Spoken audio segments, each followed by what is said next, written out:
Hi, today I'm going to be talking about conformity. What is conformity, you may ask? Conformity is a change in behavior or belief as the result of real or imagined group pressures. There are different levels of conformity. The first is acceptance.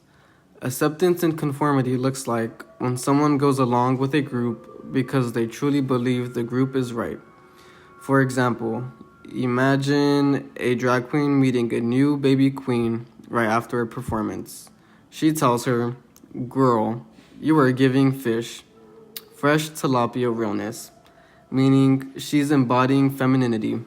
The new queen takes that as a compliment and starts adjusting her look, her performances, and even her drag persona to match what her peers said she gave. Over time, she begins to believe that being a good queen means fitting that feminine standard. That's acceptance. She's not just copying, but she's internalizing her sister's ideas of what her drag should be. Acceptance changes what we believe inside, not just what we do. Next, there's compliance.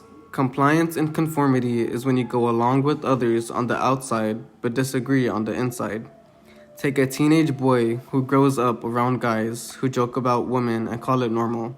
He laughs along even when he feels it's wrong, because fitting in feels safer than speaking up. Over time, the jokes start shaping his thinking. What was started as compliance can slide into acceptance. That boy might be a misogynist now. That's how group norms spread, even when they harm others. And then there is obedience. Obedience is acting in line with a direct command. In the 1960s, when Stanley Milgram asked his volunteers to deliver electric shocks to a learner when they answered questions wrong, they thought the shocks were real, and many of the participants kept going, even when the learner was screaming in pain. They obeyed because an authority figure told them to. They didn't want to, but they did. We don't only conform to people, but we also conform and become acceptive of systems in which we live. We have normalized rent being unaffordable, billionaires hoarding wealth, and working ourselves sick because everyone else does. These are things we conform to, things we decide not to fight.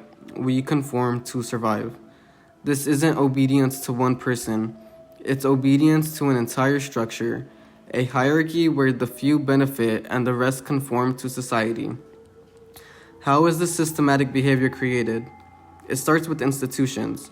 From family to school to religion and government and media, they teach us what is quote-unquote normal. We learn that early success means money, work means identity, and obedience means safety.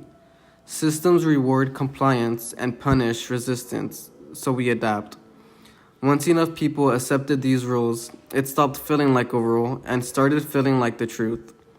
This is how all social systems maintain control, not through force, but through shared belief.